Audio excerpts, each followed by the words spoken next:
Thank you for having me here tonight.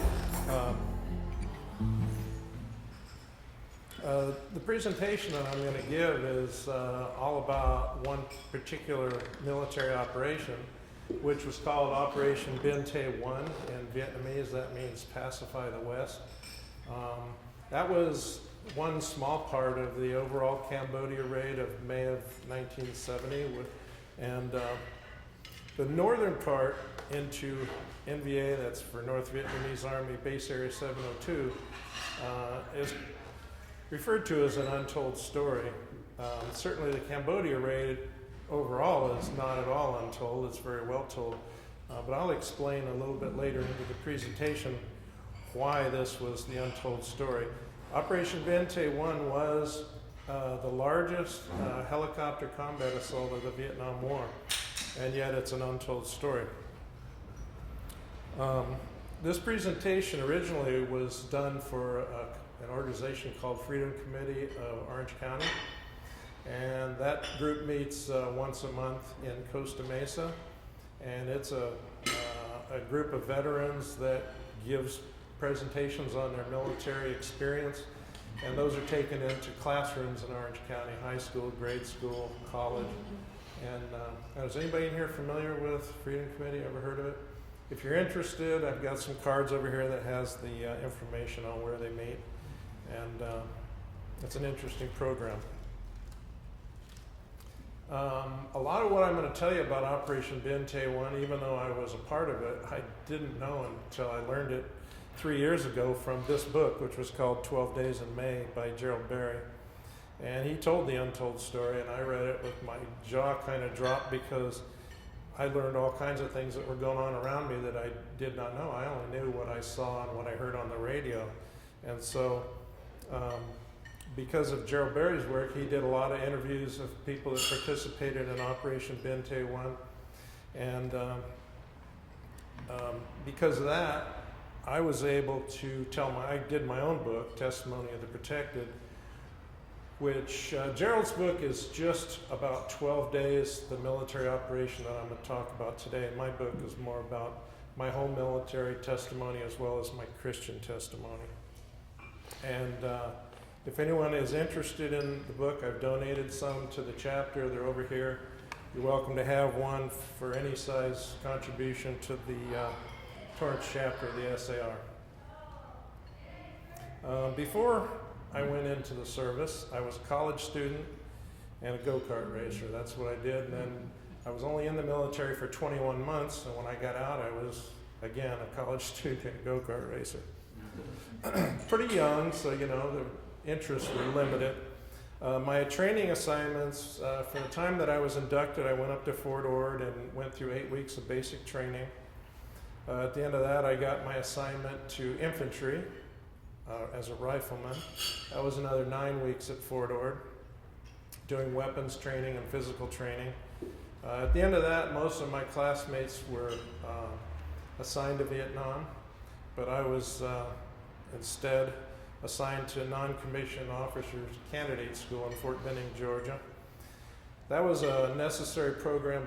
The Army had a big problem back during the Vietnam War, and that was they'd had insufficient Sergeant E5s that were qualified to perform as squad leaders. And the reason for that was most people in Vietnam were there, at least enlisted men, were there for 2 years. And if you went fresh out of AIT and you were a really good soldier, you'd probably make specialist 4th class partway through your 1-year tour. And then if you continued to do a good job, you'd make Sergeant E5 towards the end. And then you might have a month or two to be a squad leader, and then it'd be time to go. So they were aggressively trying to recruit these sergeants that earned their stripes in Vietnam to come back and do a second tour as a squad leader, but they weren't getting takers. So the only choice they had was, we'll pick some guys out of advanced individual training who've only been in the Army for 4 months. We'll send them to Fort Benning, give them another 12 weeks of weapons training, physical training, some tactics, and some leadership training, and then you just call them a sergeant and send them to Vietnam, and you're a squad leader when you get there. After that training, it was back to Fort Ord for another cycle of AIT, advanced individual training, that is. But this time, instead of being as a recruit and a trainee, it's as a trainer. So that was just an opportunity to get some practice at some leadership. And then I was deployed to Vietnam and assigned to the 4th Infantry Division, which is in the center of the country in the Central Highlands. And there I was further assigned to the 3rd Battalion, 8th Infantry. And when I reported there, they had an opening in the reconnaissance platoon. So that's where I spent the rest of my tour, was as a Sergeant E5 squad leader in a reconnaissance platoon. So here's a map of the region. You can see up a little above the midpoint there, the DMZ, everything above is communist North Vietnam. Everything below that long skinny country, South Vietnam. What I'm showing in the orange is the Ho Chi Minh Trail, and that's what the Cambodia raid was all about, was attacking North Vietnamese sanctuaries on the Ho Chi Minh Trail. The communists had a very sophisticated, not sophisticated, but complex system of transportation. They had many trails from North Vietnam leading into Laos. It was not a single trail, it was a network of trails, roads, bridges, so that if a trail got bombed or blown up or something, they just switched to another one. You couldn't plug them up. And they came south through Laos into Cambodia, staying just close to the border of South Vietnam, all the way down, you can see down at the bottom near Saigon.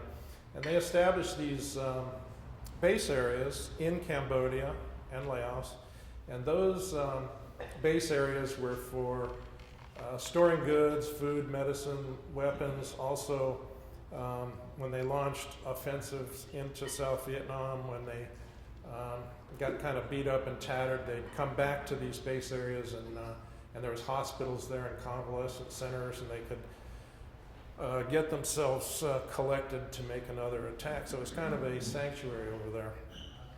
What happened in May of 1970 that caused the Cambodia invasion to happen then and not some other time was that the leadership of Cambodia before 1970 was sympathetic to the communists and not very friendly to the United States, and they would not give America the permission to go into their country to root out the communists. In I think it was early 70, there was a change in regime in Cambodia, and the new guy was America friendly, and he told our then President Richard Nixon, please go in and take them out. We don't want them in our country. And so that's what was done. You see there's a blue box in the middle there. That's the Central Highlands where my division operated, and Bob Smith was there at the same time in that box. And to the left side, a little above center, you see a little rectangle. That's base area 702, and that's where Operation Binh Tay I was conducted. It was into that area. The organization of a battalion, there was, in our division, there was 9 battalions. So my battalion, this is 1/9 of the division. The battalion commander was a lieutenant colonel. He had 4 captain company commanders reporting to him, Alpha, Bravo, Charlie, and Delta companies. Each of those companies had a platoon with a lieutenant platoon leader in charge. Each platoon's about 30 men, so each company is roughly 100. And so there's 400 men in the what we call the line companies or the rifle companies. Then there was a 5th kind of shadow company called Echo Company, E Company. It didn't really exist except on paper. We had no company commander and no organization, but you see the recon platoon there. Our lieutenant reported directly to the lieutenant colonel. And so he would normally use us for reconnaissance, but he could use us for whatever he wanted to. In many instances, he used us for other things, guard duty, ambushes, rear reactionary forces, different things. There was also a mortar platoon of 30 men that was also part of Echo Company. So there was about 500 men in the battalion. The way the reconnaissance platoon was organized, there was approximately 30 men organized into 4 squads. Squads 1, 2, and 3 are actually all rifle squads. I'm showing 2 as a machine gun squad and 3 as a grenade launcher squad. Those were optional weapons that we normally, as a reconnaissance platoon, we didn't carry the heavy weaponry. But in the case of Binh Tay I, we thought we were going to need them. So I was the squad leader of the second squad, the machine gun squad. And we did have a grenade launcher squad and a rifle squad. Each of those squads had the sergeant squad leader and his radio telephone operator, because sometimes we split up into 4 groups, so that way you could communicate with the other 3. And the headquarters squad consisted of a platoon leader, a lieutenant, a platoon sergeant who is like a senior career sergeant, usually at E7, E8, no, not E8, E6 or 7. Lieutenant's radio telephone operator, a medic, a scout dog handler, and a dog, usually a German Shepherd. Kid Carson scout, which was a former Viet Cong soldier who defected and was retrained to help us find his former buddies. And sometimes, usually not, but sometimes a forward observer who was trained at calling in airstrikes and artillery, a specialist. So there's 30 men, and that's who we were. So what happened is, on April 30th, our then President Richard Nixon came on TV and announced to the American people that the U.S. was doing this. He called it an incursion into Cambodia. Don't call it an invasion. We're not invaders. We're incurters. And that started to the south. So here you see the 2 red circles down at the bottom. The lowest red circle is in a little part of Cambodia that juts into South Vietnam that's called the Parrot's Beak. And the tip of that jut is only about 50 miles from Saigon, so it's a strategic area. And above that, there's the other red circle is a place called the, what's it called? Parrot's Beak. The Golden Triangle, whatever. Anyway, it's got a name. But that's where the communist leadership was located. They were moving around. They weren't always in the same spot. The rectangle up at the top, the red one, Base Area 702, that's where the 4th Division went. So the reason why you could have the largest helicopter combat assault of the Vietnam War up north, and it be an untold story, is simply because what was happening in the south was far more strategically important. There was more troops involved. There was several divisions as well as ARVN. And the other important thing is on the topographical map, you can see that it's very flat down there. It's the Mekong River Delta. It's all perfectly flat almost. And also, it's not quite as dense jungle. There's a lot of it's cleared out. So those divisions in the south were able to just walk across the border, and the enemy was right there. They didn't have to take a helicopter ride. And also, they were able to take mechanized tanks and armored personnel carriers and things and just drive them in there. So basically, in the south, those guys were attacking the head of the snake, and our story is untold because we're attacking the tail of the snake. And you can see up there that it's more mountainous, and also Base Area 702 is a half-hour helicopter ride into Cambodia. So a ground attack wasn't feasible up north. So I'm sure many of you remember this picture. This was a picture taken at Kent State University on the 4th. That was 3 days after Richard Nixon gave his TV address. And 4 students were killed that day, and 9 were injured by Ohio National Guard at a peace protest against the Cambodia Incursion. The same day that picture was taken, I took this picture on the back of a deuce and a half on a convoy headed to the Cambodian border to conduct the raid. The raid was conducted on these Huey UH-1 helicopters, which we called slicks. The crew was a 4-man crew. It had a pilot and co-pilot up front. The gentleman on the left here is a door gunner. He's a part of the crew. There's one on each side. And in the center of the helicopter can hold normally 6 riflemen, 2 with their legs hanging out to right, 2 with the legs hanging out the left, and 2 in the middle. And when they came in to exit the aircraft, what you would normally do is stand on that skid there. This helicopter's hovering about 4 feet off the ground because of all those stubby trees there. And you stand on that and then you jump 4 feet to the ground. I'm judging that's 4 feet based on it's around the shoulders of that guy standing in front of the skid there. Jumping 4 feet doesn't sound terribly difficult, but with a 75-pound pack on your back, it is actually pretty tricky. And we trained on how to do that a lot. When you do that, you basically have to keep your knees flexed so you don't break your leg when you hit. And then when your feet contact, you just use your legs like a spring, and you let your butt go all the way to the ground. And when it hits the ground, you get up and start running.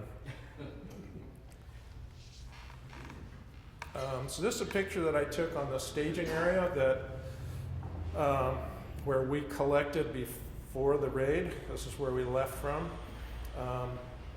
There was 5 staging areas in Vietnam for 6 battalions. There was 2 battalions at this place called New Play Drang, ours, and 1st to the 14th. So that'd be 1,000 men all spread out in the opening here. Now I'm kind of taking this picture. These are all recon platoon guys, but behind the camera is 1,000 more guys like these, and we're just waiting our turn to get on board. This is just a picture I took of the helicopters warming up. They're sitting there waiting for a call, and then they'll jump over to the temporary airstrip, pick up a load, and then head to base area 702. It's a little bit of a busy map, but on the right in Vietnam, you can see there's 5 black dots. That's the 5 staging areas. The one on the top is New Play Drang, where 2 battalions were located. And then base area 702, the northern part, we established 3 fire support bases up there. That was our 1st brigade, 3 battalions. Below that, the 2nd brigade, there was 3 fire bases established there. And then the southern part was worked by the 40th ARVN Division, which is the South Vietnamese Army, our allies.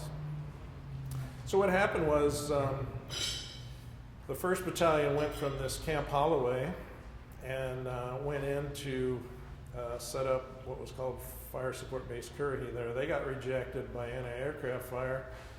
They tried to land 3 separate places, and where it was impossible to land without just getting blown out of the sky. So they kept trying until they started running out of fuel, and then they came back to New Play Drang. So now we had 3 battalions at New Play Drang, and they refueled there. On that first run, they sent 60 helicopters on one assault, and they went in double file. I never saw helicopters assault in double file, but with 60 helicopters, it'd be such a long line that they went double file. And because they couldn't get in, they had a big mess. Nobody landed. You got 60 helicopters coming back. So when they went next, which was a couple hours later, they said, okay, we're just going to take 20 helicopters. And then once we get some established on the ground, we're going to radio for the rest. So they went in. They got rejected 2 more times, and the 3rd time they got down without losing a helicopter. They called for the rest, and that first day they finally got in. It took almost all day to get the 1st Battalion in. And then the other battalion that was at New Play Drang with us went next, and they went. It was getting late in the day, and they got rejected by anti-aircraft fire, couldn't get in. Their gunship, one of them got damaged, and on the way back to base, it crashed and was rescued. And so with the light dwindling and the fuel dwindling and no gunship support, they just aborted the mission and came back. So they never did get in the first day. So after one day, we got 1 battalion in. The next morning, the 1st and 14th went again, and on their 2nd place, they were able to get in. And then it was time for our 3rd Battalion, 8th Infantry to go later that afternoon. So our first guys went. They got rejected a couple of times, and then on the 3rd opening that they selected for the fire base, they got drawn into a trap. What happened was there was 20 helicopters. When the first one landed, they didn't fire on it. They just let them unload. Everybody's thinking, good, this is a nice, safe place. When the second helicopter landed, they opened up on the first two, and they disabled the first one on the ground, and the second one was shot out of the air while it was trying to get out. And so now it was a real pickle because you had 12 guys on the ground, no helicopter, all the other helicopters are full, so there's no way to get them out. And the commander then had to decide, do I call for empty helicopters to come try to save these guys, which they probably wouldn't be saved because then it'd be 12 against the huge number of enemy, or we just fly into the anti-aircraft fire, and that's what he did. So one after another, they just sent in helicopters.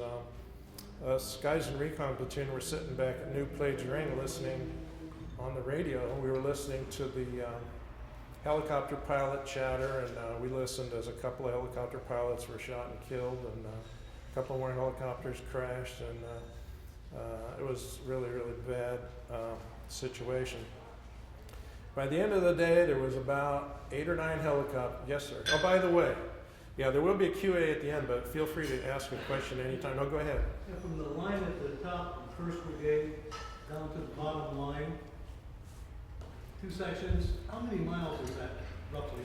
Okay, this map is way out of scale. It's actually from the top section there, that's just the 1st Brigade, it's less than 10 miles, but it's more than 5, I know that. And the next one is about the same. So the whole thing is maybe 10 miles, roughly. Yeah, my map is not to scale. If anybody else has a question, feel free to ask it any time. Yes, sir. Between Holloway and New Play, just above it was the air base, and above that was a hospital. Mm-hmm. And it wasn't that far. And then Cambodia was very, very close. Yeah, it was very close.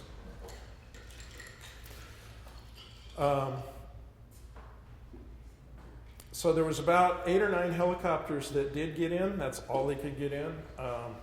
And of those, they were out of sequence. There's 25 helicopters, actually. And the one that had the company commander on board did not get in. And the last helicopter, number 25, that had a colonel, not a colonel, he was an officer in the artillery. He did get in. And that was very, very fortunate because when he got there, he was able to establish artillery support, which was critical for those guys. There was about 50 men on the ground by the time night fell, and only 35 of them were able-bodied. So there's 35 men basically fighting who knows how many hundreds of NVA. But that artillery officer did get the artillery coming in, and he placed about 350 rounds of artillery just around that group all night long, and can only assume that the enemy ran out of ammunition because they never did attack. So the next morning, the rest of us went and joined them, and when we got there, the enemy had fled. And that same day, the 2nd Brigade, those 3 all got in the 2nd day. So that's about 3,000 men delivered over 3 days. That was the 2nd helicopter on our fire support base called Stallion 68. One of the door gunners was killed in this crash, but everybody else survived. Maybe not so healthy, but they did survive, the 2 pilots and the other door gunner. When it was time for recon to go, normally recon went first because we went in recon, but in this instance, they didn't need recon to go first because they already knew the enemy was there. And so we were one of the last to go, and when we were leaving, this is a picture back at New Plage Ring. That's what the staging area looks like. You can see all the dust from helicopter blades, and that's the view looking back. And this is the view looking forward into Cambodia. Another view. That's the highest I ever flew in a helicopter. They were trying to stay out of the range of anti-aircraft fire. So that's the first picture I took on the ground at It was called LZ Phillips. Those are furrows. This was a potato field, and the NVA was growing potatoes there to feed the troops, and they're loading them into supply points. And so this is facing south. The trees on the right is the west tree line. But here is just panned a little bit to the left, so the trees on the left is the east tree line. That's what it looked there. That was one of the enemy defensive positions. It's an extremely narrow trench, and the reason that they do that is, first of all, this is a T-shaped. At the head there you see some logs. There's a T-shaped section that goes under there. And the reason they build them this way is because when a gunship lines up on that, for a gunship to hit somebody in the trench, he's got to be lined up perfectly with that thing. If he's off to the side a little bit, all the guy has to do is duck, and the bullets hit the wall behind him.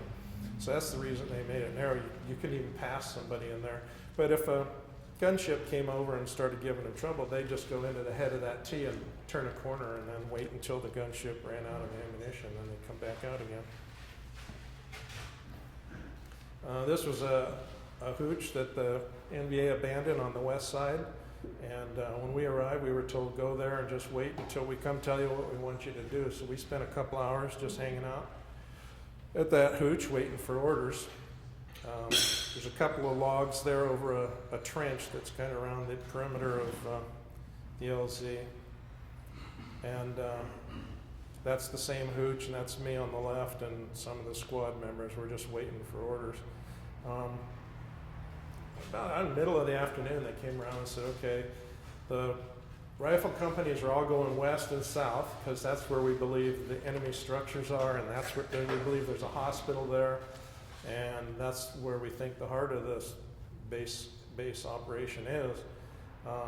But we don't know what's in the northwest quarter, so your job is to go northwest and find out what's up there. We want to know if there's more structures up there or not.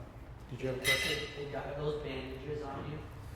Yeah, that's from what's called jungle rot. That's from back in Vietnam with the vines and everything in the day when you're carrying the heavy pack in 105-degree heat or whatever it is.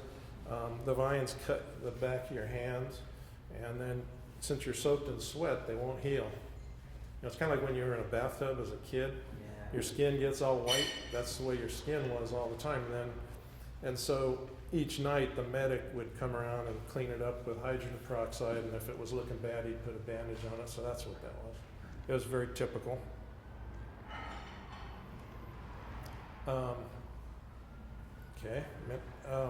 When we went to the northwest quadrant, we went for a couple of hours, and we came to a tributary of the Ho Chi Minh Trail.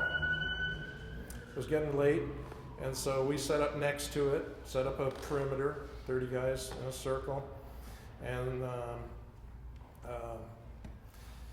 we had an observation post looking each way down the trails while everybody got situated in case an enemy came along. And when it was getting too dark to see good, the lieutenant called in the observation post, and a couple minutes after he called him in, an NVA soldier came down the trail. He saw us the same time we saw him, and the time it took for the quickest guy to pick up a rifle and squeeze off a burst at him, he was gone.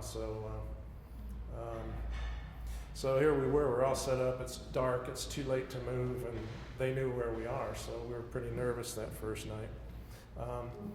Around midnight, there was 4 NVA soldiers that walked right into our perimeter, and I was actually asleep. I guess I was tired. And the squad guard woke me up and everybody else and said, get up, someone's coming, and you could hear the footsteps in the leaves, and they blew their claymore over there. And these guys rolled behind a big tree and stayed there all night. One of them was killed, two of them were wounded. These are the 2 wounded guys. And one of them was uninjured. He was apparently behind a tree when the claymore went off. And so we waited until the sun started coming up, and then just blasted them with all kinds of small arms fire to scare them. And then we had our Kit Carson scouts, so he just talked to them in Vietnamese all night long, and he told them, if you announce your intention to come out with your hands on your head, you won't be harmed. And they were trained not to ever do that because they were told that Americans are brutal and they would be tortured and killed, so you're not to ever surrender. And finally they decided to go ahead and surrender, and they did come out at dawn.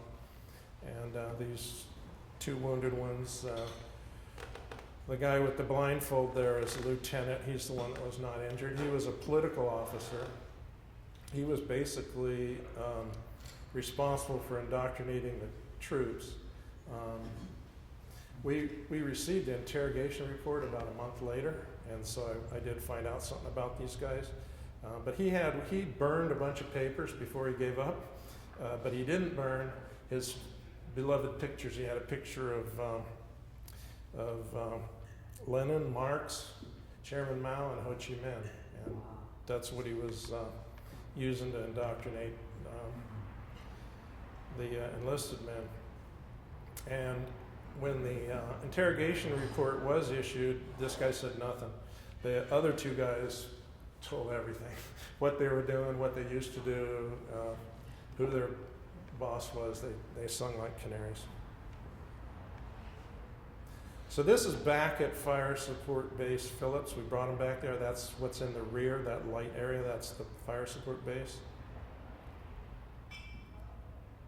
And now the next few pictures I did not take. I got these from some of the guys in the rifle companies that went to the west and south.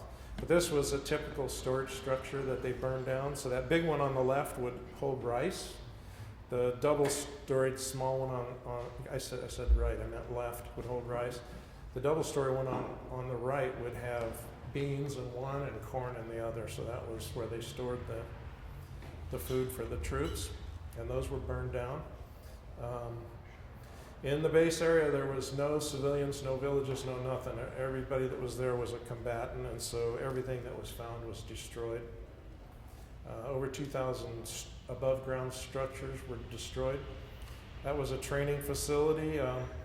Inside that one, there was a little model of a Huey UH-1 helicopter, so it's assumed that they were training people how to shoot one down, where to hit it. Some of the weapons that were captured, these are like low-level Russian SKS. They took all their good stuff with them and left the junk behind. This was a checkpoint at the intersection of two trails. What happened here, this guy is not a reconnaissance guy, he's Alpha Company. And what happened was Alpha Company, that I believe it was the first night, maybe the second night, they found a place for their perimeter for the night in the jungle. And then the company commander decided, I'm going to go on a little patrol. So he took 7 guys, 1 lieutenant and 6 other guys. And he said, well, we won't be gone long. And he didn't take a radio. And only 2 of them came back. And they didn't know what happened to the other 6. What this particular checkpoint was actually in seeing distance of a battalion-sized bunker complex. It's just this guy didn't know. He didn't know it, but he's in the bullseye right now. And what happened was that the main forces, the main NVA forces at that bunker complex had fled west, and they left behind a stay-behind force to protect the base and slow anybody down so that we wouldn't chase them. And those guys caught that company commander and 3 of his guys out in the open. They cut them down and wounded them all.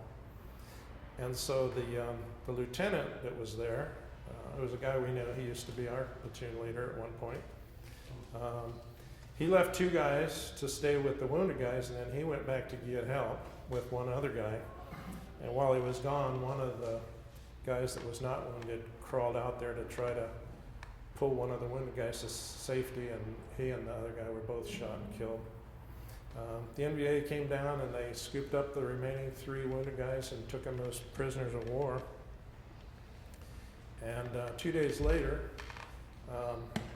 when Alpha Company swept in there to rescue the POWs, as they were approaching, they heard 3 shots, and when they got there, those 3 men were laying in a ditch with their arms tied behind their back and a bullet in the back of the head. So they didn't make it. A couple days later, the red line there represents the reconnaissance platoon. We ran into those green X's. This is an NVA squad. Just bumped into them in the jungle. It was a little bit dense, so you couldn't see them till you're pretty close. If you can see it there, the first ones are a bunch of 1s. That's the first squad. The H's is the headquarters squad. The headquarters squad always traveled second in a single file column. And then the second squad and the third squad. My machine gun squad was at the rear. That'd be the third squad. And the grenade launcher squad was number 1 up front. So we had one guy wounded in the initial contact, was shot in the stomach. Everybody else got behind a tree and was okay.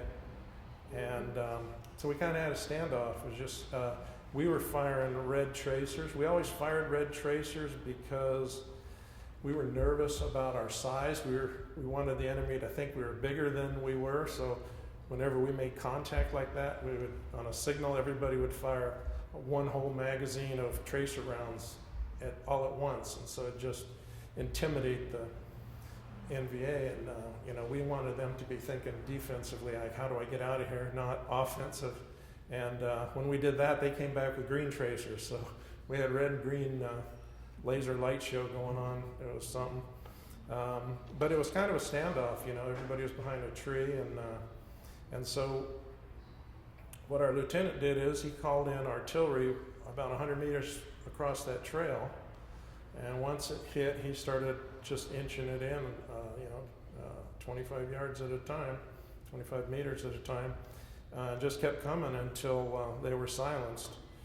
And I would say we were, the distance from us to them was maybe 20 meters or something. So the artillery was landing, the closest ones were landing probably 30 to 50 meters from our position. So those rounds would land, and as soon as it hit, it'd shake the earth, and then the shrapnel would be, ricocheting off the trees we're behind and the trees behind us, and then there'd be a couple of second delay, and then there'd be a big shower of, dust and dirt and rocks and twigs, and I found out later, to my shock, that there was 86 rounds of artillery delivered on those guys. And that, to me, it's like in those situations, my mind goes blank. I don't really remember what happened very well. I just kind of go shock or something. But 86 rounds, it's recorded. And then there was no more noise over there. So we had this one wounded guy, a guy named, we call him Stevie Wonder. His name was Steve Fields, but Stevie Wonder to us. And so we called a medevac, and they dropped a jungle penetrator that came down through the triple canopy. It's a steel cable with a litter on the bottom, and we strapped him in there, and it took him up. And the enemy didn't fire at all at that medevac helicopter, so I think it was safe to assume they were all dead. But the helicopter crew, got to hand them a big attaboy, because to come in and hover over a battlefield for at least 10 minutes to get one guy out, it's really, really dangerous business. It's very, very high probability of losing a helicopter and 4 people. If there was one guy alive left over there, I'm sure he would have tried to shoot him down. So after that was done, the lieutenant said he wanted the machine gun squad in the front, so we leapfrogged around the whole thing. We took off. Now, at the time of this firefight, we didn't know that trail was there, but when we leapfrogged to the front and took off, we ran into it. And then we realized the enemy was paralleling the trail on its left side when we ran into him. And surprisingly, when we got there, we were checking it out, and an NVA soldier comes happily walking down from the left. I don't know why anybody, after all the noise, that was just made, 86 rounds of artillery, why anybody would be walking down a trail. But he did, and so our OP took him out, and then we continued on. That night they told us if you can find a pickup zone the next day, we'll pick you up and take you back to Vietnam, and we were all celebrating. We're going to Vietnam. Yoo-hoo! Yoo-hoo! And that was the place where they picked us up there. It was a sandbar at the bend in a river. It's the last place we all touched in Cambodia. We had to do a river crossing to get to it, which we had to do a few guys at a time to keep from having everybody exposed, but you just had everybody on one side, and then you'd have about 3 crossing at once, and then the group on the far side expanded while the group on the near side dwindled until everybody was across. And then there was leeches in that river, so you had to take off your boots and get all the leeches out. And then we called for a helicopter, and they picked us up right there. So that's a picture I took going back across LZ Phillips on the way back to Vietnam. That clump of trees in kind of the center, a little bit left of center, and to the left, actually on the left edge center of this photo is where that hooch was that I showed in the beginning, where we collected. And you can see there's like an area where the enemy is clearing a couple of areas for cultivation there, and they've cut down a bunch of trees, and they haven't cleared the tree trunks out yet. You can see that there, but they're trying to expand their agricultural operation. That's a picture a few minutes later, taken of the same, looking west. So all the rifle companies went to the left, and where a reconnaissance platoon went was the upper right corner of this photograph. So the end result, the U.S. had 46 killed, and this is in Operation Binh Tay I, the northern part, 118 wounded. NVA, there was 212 confirmed killed, plus whatever was killed by B-52s, which is unknown, and unknown wounded, and 7 prisoners taken. It's just a list of things that were destroyed. A lot of rice, 550 tons, 859 weapons, 9,000 rounds of ammo, a lot of stuff. As much as this may sound like it's small compared to what was destroyed in down in the south near Saigon, and that's why ours was the untold story. Tale of the snake. That's my presentation.